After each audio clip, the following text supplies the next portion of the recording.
Hello mga bata, welcome sa atong Children Online Bible Study. Karon mga bata, before ang tanan, mag-ampo sa ta.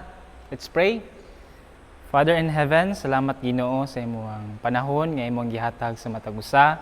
Lord, kami Ginoo nag-ampo nga ikaw Ginoo mamuhat, labi na Ginoo sa mga bata, ubisan pa Ginoo Lord God sa mga teacher Ginoo nga imong gamiton Lord, panalangin kami Ginoong Dios nga kami Ginoo mahimo nga light Ginoo Lord God sa mga bata, nga kami Ginoo maghatag Ginoong Dios og kabugnawan Ginoo pinaagi sa imong pulong kanila Ginoo. Ako nag-ampo nga ikaw Ginoo magapanalangin sa mga bata o bisan pa Ginoo sa among pagabuhaton. Dalaygon ka in Jesus name. Amen. Hello mga bata, karon unsay sunod? Tama atong memory verse. Ang atong memory verse karon mga bata makita sa Genesis chapter 25 verse 23. Ang pulong sa Ginoo nag-ingon, "Two nations are in your womb, and two peoples from within you shall be divided. The one shall be stronger than the other, and the older shall serve the younger." So unsay pasabot sa atong memory verse karon mga bata? Ang pasabot sa atong memory verse karon mga bata is God will not choose His servant by his merits or by people's merit, but God choose His servant by His grace. So sa atong memory verse mga bata is naay duha ka mag-igsuon na si Jacob o si Esau. Before they were born, it was already God's plan to choose Jacob. Karon mga bata, para di ta makalimtan atong memory verse, butangan nato og action. Si ate may ka mag-una, then kamo magsunod. So Genesis chapter 25 verse 23. Two nations are in your womb, and two people from within you shall be divided. The one shall be stronger than the other, and the older shall serve the younger. Sabon nato mga bata. Genesis chapter 25 verse 23. Two nations are in your womb, and two people from within you shall be divided. The one shall be stronger than the other, and the older shall serve the younger.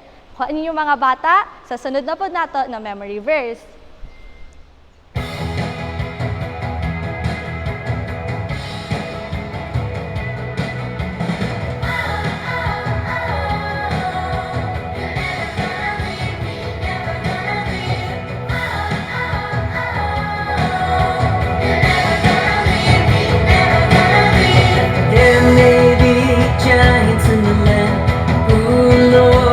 Take my hand. There may be trials all around, but strength I have found. You know my name, you know my heart. You've been here from the very start. You guide my life, you will never leave. You are here with me. You know my name, you know my heart. You've been here from the very start. You guide my life, you will never leave. You are here with me.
to think about the goodness of the Lord. He gives me everything I need and so much more. So I just wanna lift my hands and say that I love Him. I just wanna lift my heart in praise. And I wanna be thankful. I wanna be grateful. I wanna remember everything that the Lord has done. I wanna be thankful. I wanna be grateful. I wanna be.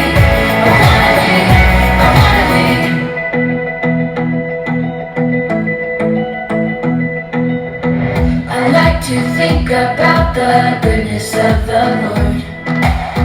He gives me everything I need and so much more. So I just wanna lift my hands and say that I love Him. I just wanna lift my heart in praise. And I wanna be thankful. I wanna be grateful. I wanna remember everything that the Lord has done. I wanna be thankful. I wanna be grateful. I wanna be thankful. I wanna be grateful. I wanna remember everything that the Lord has done. I wanna be thankful.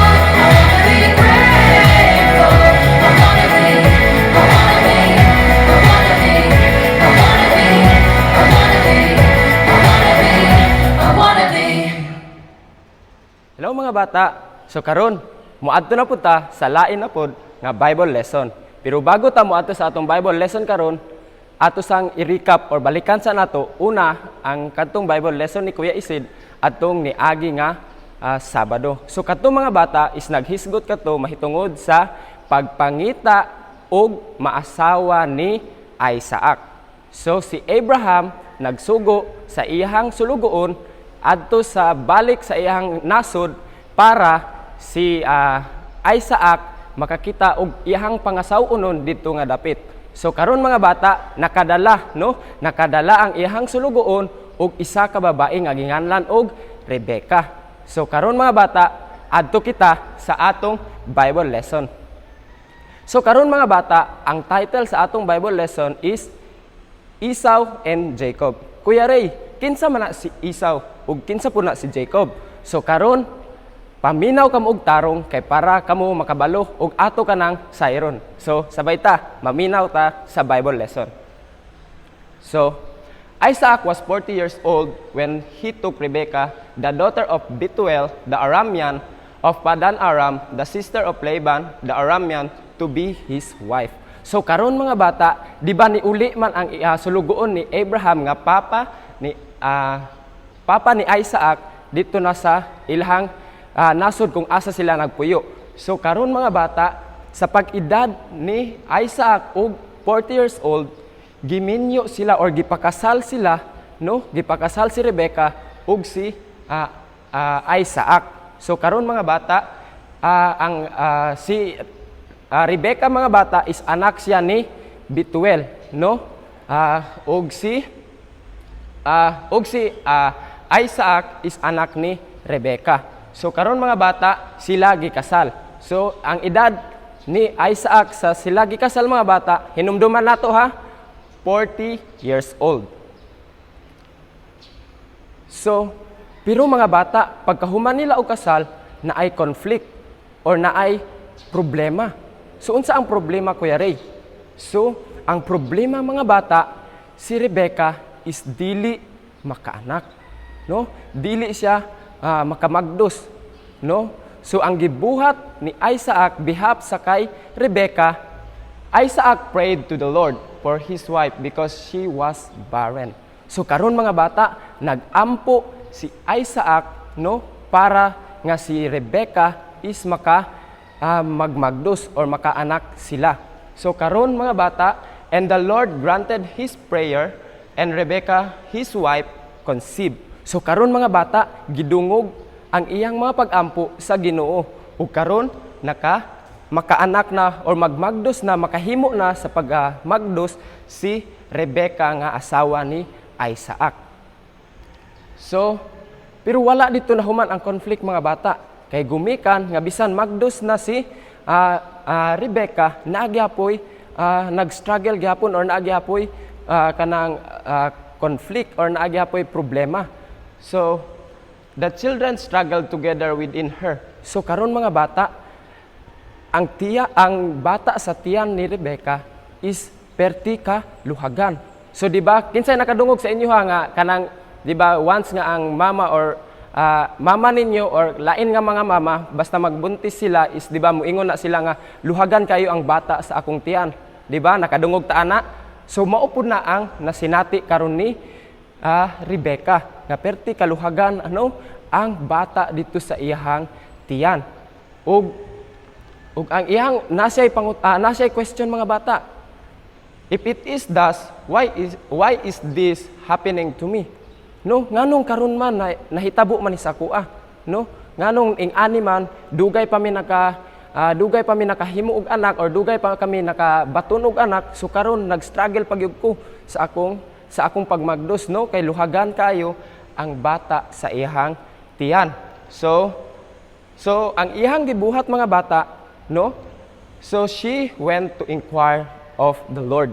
So ang iyang buhat mga bata, nangutana siya o niampo siya, nangutana siya sa Ginoo kung nganong ing-ana ang sitwasyon niya, nganong ing-ana ang iyahang nasinati sa iyahang pagmagdos mga bata. So karon mga bata, ang Ginoo mitubag sa iyahang pag-inquire o sa iyahang pagpangutana mahitungod sa iyahang sitwasyon. 2 nations are in your womb, and 2 peoples from within you shall be divided. So karon mga bata, bantog ra di ay luhagan kaayo ang bata nga nasa iyang tiyan kay gumikan ang iha daing gimagdos mga bata is kaluha. No? Nagmagdos siya og kambal mga bata. Ug giingon sa Ginoo nga sila mahimo nga duha ka nasod ug sila ma-divide, no? Mahimo sila nga nasod. So ang katong ihang anak kay unsa gani? Kambal ang ihang anak mga bata.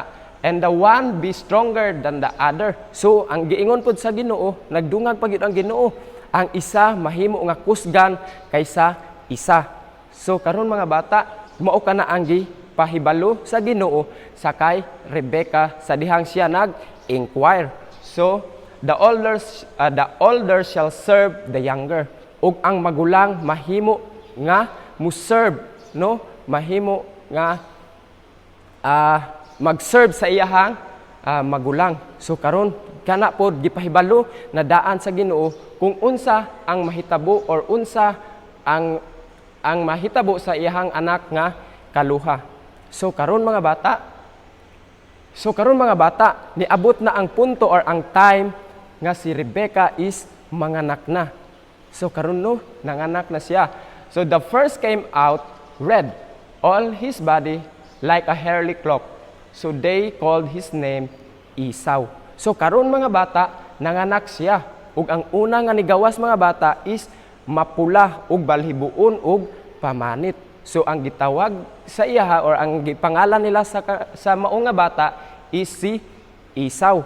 Ug afterward, his brother came out with his hand holding Esau's heel.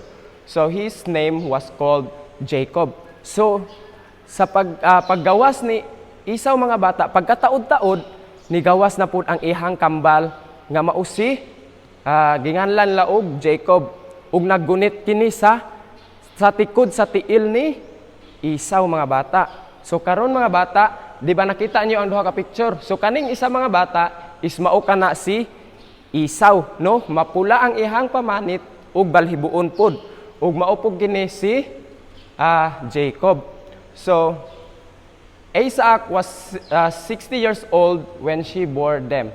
So sa pag-edad ni Isaac og 60 years old, nanganak si Rebecca. So dugay kay ilang paabot mga bata, no? Di ba pila gani edad ni Isaac gipakasal kay Rebecca? 40 years old. So karon pag anak na 60, so 20 years, no? Nagpaabot sila nga maka-anak sila. So karon mga bata, nakaanak na sila kaluha pagyud. So, when the boy grew up, Esau was skillful hunter and a man of the field. So, sa pagdako nila mga bata, si Esau is nahimo nga bantugan or hawd nga mga ngayaw or mga ngaso, no? Mao kana ang iyahang trabaho sa pagdako na niya. So, while Jacob was quiet man, dwelling in tents. So, karon mga bata, lahi pud ang abilidad or ang karakteristik pud ni Jacob. Siya ang tipo sa bata nga quiet lang or hilumon. Ug sige lang magperminti lang sa balay or sa una nga panahon mga bata, ang ilaha nga puy-an is dili pareha ing ani nga building. Sa una is tent lamang. So mao na ang si Jacob is dito lang perminti magpundo sa ilahang tent. Isaac loved Esau because he ate of his game, but Rebekah loved Jacob. So karon mga bata, no, nahigugma pag-ayo si Isaac kang Esau tungod kay makakaon siya sa unsa ang madakop or unsa ang makuha niya gikan sa iyang pagpangayaw, no? Unsa ang makuha niya makakaon si Isaac. Pero pud si Rebekah pud nga mama nila is ang ihapong love is si Jacob. Kay gumikan nahimo niya nga kaabag or kauban niya sa mga trabahoon sa panimalay. Kay unsa gani ang ginabuhat ni Jacob? Naara pirmi sa balay, no? Siya ang bata nga hilumon kayo ug dili pareha ni Esau nga mga ngayaw nga bisan asa mo abot. So karon mga bata, naay isa ka sitwasyon nga niabot sa duha ka magsuon.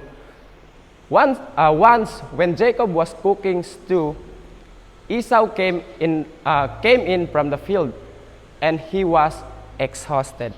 So karon mga bata, isa ka adlaw ni ana sa pagpauli or gikan ni Esau sa pagpangayaw, niuli siya sa ilahang panimalay. Ug siya mga bata karon gigutom ug maayo. So karon na timing pud mga bata nga si Jacob is nagluto og stew or kung sa Bisaya pa na pula nga sabaw, no? Nagluto naay giluto ni Jacob nga pula nga sabaw. So and Esau said to Jacob, "Let me eat some of the red stew, for I am exhausted." So karon mga bata, nangayo siya, no? Si Esau is nangayo og pula nga sabaw or sa kanang giluto ni Jacob nga pula nga sabaw. Niingon siya nga, pwede ba ko mangayo, no? Og pula nga sabaw kay gumikan ako gigutom. Asa gani siya gikan mga bata? So si Esau is gikan siya na ngayaw ug pag uli niya siya karon mga bata is gigutom. Unya unsay tan-awon niyo mga bata? Hatagan siya or dili? So ato kanang tan-awon. Jacob said, "Sell me your birthright now." So bago siya gihatagan mga bata, naapay kasabutan or naapay gikuan niya. Napa siya gipangayo mga bata. Unsa ang iyang gipangayo? Ibaligya daw ang iyahang katungod nga isip usa ka magulang. So ngano kuya, nganong niabot sa punto nga gusto niya ng birthright? Unsa day ang naa ng birthright kuya? So kana mga bata is ang birthright sa una nga panahon mga bata is importante kay na sa ilaha nga panahon. Kay gumikan ang magulang or ang katungod isip magulang is pag ang ilahang papa or pag ilang papa is mamatay is sila, no? Sila nga isip sila magulang, sila ang mabinlan sa kabtangan nga naa sa iyahang papa or panag-iya sa iyahang papa. Kung hari pod mga bata, kung hari pod ang iyang papa, ug isip siya ang magulang, siya ang mupuli nga mulingkod sa trono isip usa ka hari pagkahawa na sa iyahang papa. So mao na ang mga bata nga gusto kaayo ni Jacob nga gusto kay niya ang ginatawag nga birthright or katungod isip nga pagka magulang. Esau said, I am about to die. Of what use is a birthright to me? So karon mga bata, kadto nga birthright is gipakaway bili niya or iyang para sa iya is walay bili, no? Unsa ang iyang gikuan, unsa iyang gitubag para unsak pamana, unsa pay gamit anang akong pagkamagulang katungod nako nga pagkamagulang nga pareha karon hapit na ko mamatay kay pertinan akong gutuma para asa pamana. So karon mga bata, iyahang gipakaway bili ang iyahang katungod nga pagkamagulang gumikan sa iyahang kagutom, no? Gumikan sa iyahang kagutom mga bata. Pero si Jacob said, swear to me. No, wala pagid siya na kontento mga bata sa giistorya ni Esau. Niingon pagid siya, panumpa sa ako no, panumpa sa ako nga imog yun ibaligya sa ako ang imuhang katungod nga isip usa ka magulang. So ang gibuhat ni Esau, he swore to him and sold his birthright to Jacob. So karon mga bata, iyahagyud nga gibaligya ang iyahang katungod isip nga magulang dito sa iyang manghod nga mao si Jacob. Then Jacob gave Esau bread and lentil stew, and he ate, drank, and rose and went his way. So karon mga bata, gihatagan siya, no? Gihatagan siya atong gipangayo niya nga pula nga sabaw, no? O gihatagan pud siya og bread or pan, no? Pagkahuman niya og kaon anak mga bata, pagkabusog na niya, nitindog siya og nilakaw siya padulong na pud niya sa iyahang adtuan, no? Thus Esau despised his birthright, no? Na gipakaway bili, no? Ni Esau ang iyahang katungod isip nga usa ka magulang, no? Kay gumikan katupod nga tayo mga bata is siya pud, no? Siya pud is gigutom og maayo. Gigutom siya og maayo. Unya na timing pod nga ang iyang manghod is nagluto og pula nga sabaw. So karon mga bata, tungod lang sa iyang kagutom ug tungod sa isa ka bowl nga sabaw is iha kanang kambyo sa iyahang katungod isip nga magulang, no? Iha kining gipakaway bili, no? Nahimo siya nga naibog or na-deceive siya or nailad siya, no? Sa maunga katunga gumikan sa iyang kagutom, no? Nailad siya sa katunga sabaw or iha yung gipakaway bili, no? Or gumikan sa iyahang kagutom. So karon mga bata, as a conclusion aning atong Bible lesson, no? God's promise can be always be fulfilled through His own ways and plans, not merely on human abilities. So karon mga bata, nasayran nato, no, nga kung mubalik ta, no, sa una pa sa first pa nato nga mga Bible lesson, no, nga grabe ang promise sa Ginoo from Abraham nga magkaanak sila dugay kay nahitabo pero niabot gihapon nga na fulfill. So niabot na pud sa karon na pud nga atong Bible lesson sa ila ay Isaac, no, nga same lang gihapon sila og problem, no, nga si Rebecca ug si Sarah same ra gyud og problema nga dili gyud sila maka-anak. Pero unsa ang gibuhat sa Ginoo mga bata? He fulfill it. Tanan iya kanang na fulfill ang iyang mga promise, no? Ang katong promise niya kay Abraham, no, iya katong na fulfill ang iyang promise kang Abraham nga hatagan sila anak through Isaac. Si Isaac ang nahimo nga fulfillment, no? Pinaagi kay Isaac ang promise sa Ginoo nga niabot ang promise sa Ginoo kay Abraham ug kang Sarah is naabot pinaagi sa pag-anak kay Isaac. So karon pun mga bata, no, nga tanan nga gisaad sa Ginoo is iha gyud kanang tumanon. Ug bisan unsay buhaton pag ang Ginoo mo sa dili gyud kana matuman pud mga bata, pinaagi lang pud sa human abilities. Pinaagi ra pud sa atong pamaagi. Kay ang Ginoo man ang nagsaad anak mga bata, siya ra pud ang makahimo sa pagtuman ni ana. Kay always na tong hinumduman, pag ang Ginoo mo saad, iya kanang tumanon pinaagi sa iyahang kaugalingon ra pud nga pamaagi mga bata. Ug ang ikaduha, God's plan of redemption always endure even in the midst of human conflict. No, ang plano sa Ginoo, no, nga mao ang pagtubos, no, magpadayon jud kana bisan pa og unsay mahitabo, bisan pagdaghan og human conflict, no. Kay kun mobalik ta sa una nga story mga bata, no, grabe conflict, human conflict, grabe nahimo silang slave, grabe ilang sala, no, grabe ang kanang mag-inunayay na, magpinatyanay na ang mga igsuon, grabe og human conflict. Pero wala kadto nahimo nga rason nga ang pagtubos kanato, ang plano sa Ginoo nga kita tubson gikan adto nga mga sala is ma-fulfill. Wala gyud kana or sa laktod nga pagkaistorya dili makapugong ang human conflict or ang problema sa ato nga mga tawhanon nga problema dili makapugong sa plano sa Ginoo.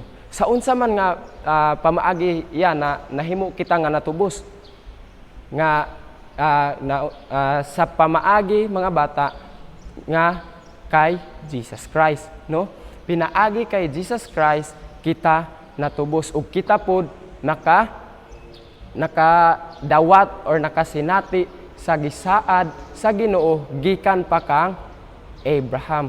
Until karon pinaagi kay Jesus Christ, no, ang katubsanan ni adtong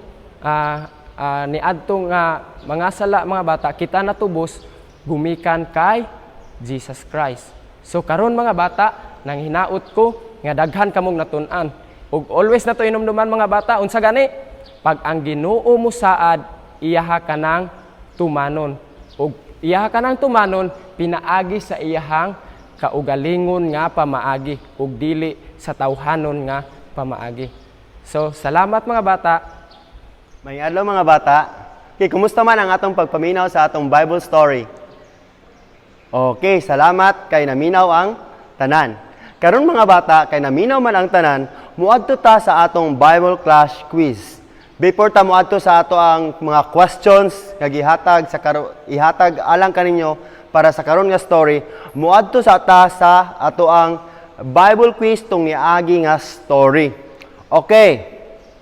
Ang number 1 nga pangutana, kinsa man ang gisugo ni Abraham aron sa pagpangita og asawa kang Isaac? Ang answer, letter C. Iyang matinumanon nga sulugoon. Number 2. Sa pagpangita og asawa kang Isaac, asa man kinahanglan mangita ang sulugoon ni Abraham? Ang answer, letter B. Sa nasod nga kaliwat ni Abraham.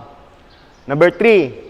Unsa ang pangalan sa babae nga minghatag og tubig sa sulugoon ni Abraham samtang kini nagpahulay? Ang answer, letter A. Rebecca. Okay, number 4. Unsa gibuhat sa sulugoon ni Abraham samtang siya nangita og asawa hunon kang Isaac? Okay, ang answer, letter B. Nagampo. Number 5. Sa dihang nakumpirma sa sulugoon nga gitubag ang iyang pag-ampo, unsa man iyang gibuhat? Answer, letter A. Mingluhod og mindayig sa Ginoo. Okay, number 6.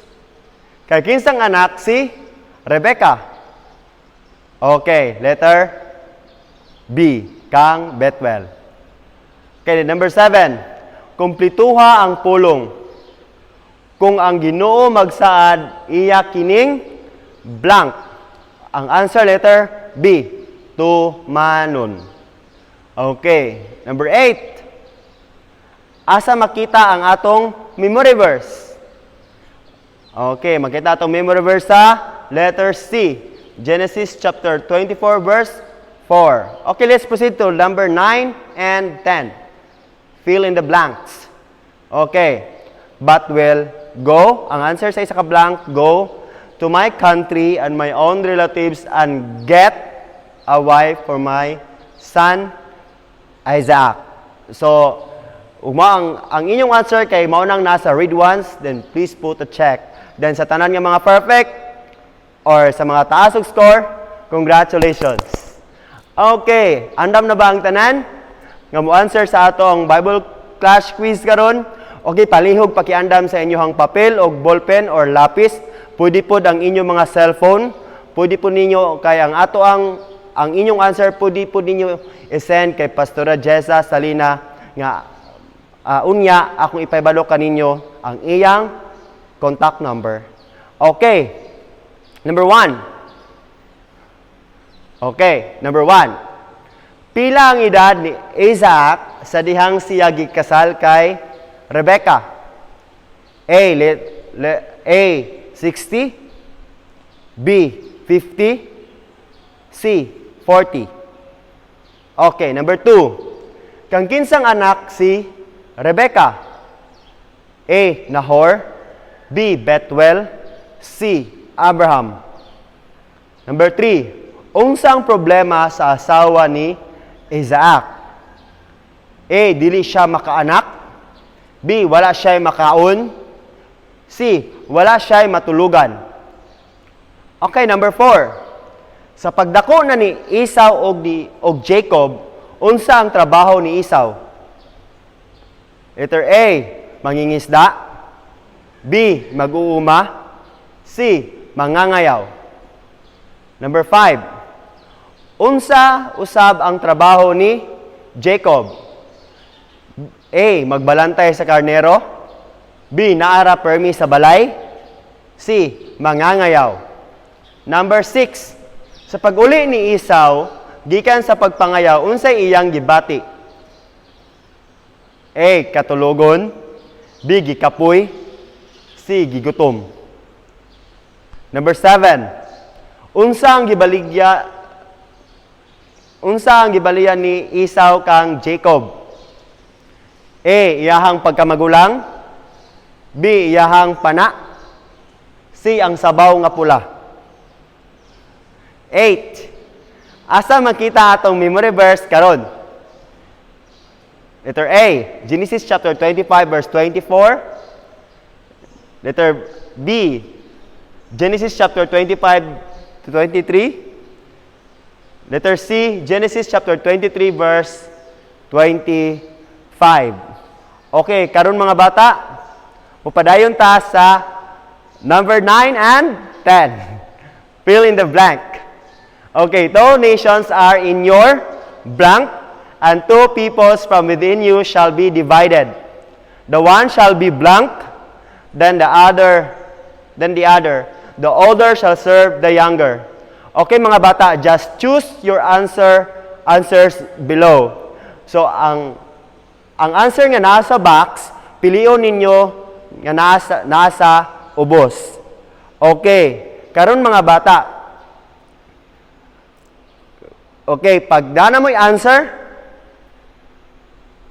please send your answer kung diha mo nag-type sa iyong cellphone to Pastora Jessa Salina sa iyang number nga na makita sa screen 0909-333-9407 or pwede po sa iyahang messenger send to Pastora Jessa Salina. Okay, congratulations and thank you for participating. God bless. Okay, karon mga bata, mag-ampo ta. I raise my hands, I put my hands together, I bow my head, and close my eyes and pray. Father God, salamat sa imong pulo nga imong gipaabot nga ni kanamo karon. Lord, gitudloan mi nimo nga sa imong pagtuman sa imuhang mga saad nga ni kanamo, dili kini matuman pinaagi sa natural o tawhanon nga pamaagi, kundili sa imuha usab nga pamaagi. Ikaw mismo ang magtuman niini nganhi kanamo. Salamat ta Ginoong Dios nga gitudloan usab minimo nga musalig sa imuha bisan taliwala sa mga problema nga maabot sa mong kinabuhi. Magpabilin kami nga musalig diha sa imuha kay ikaw ang labing nasayod sa tanan. Salamat nga ikaw padayon nga mga magapanalangin sa tanang kabataan nga niya dinhi karon sa among gipangtudloan. Salamat kay Ginoo nga ikaw padayon nga mag-aabli sa ilahang kasing-kasing aron ang pulong mutubo ug among maaplikar sa among matag-usa ka kinabuhi. Salamat ug dalaygon ka in Jesus name. Amen.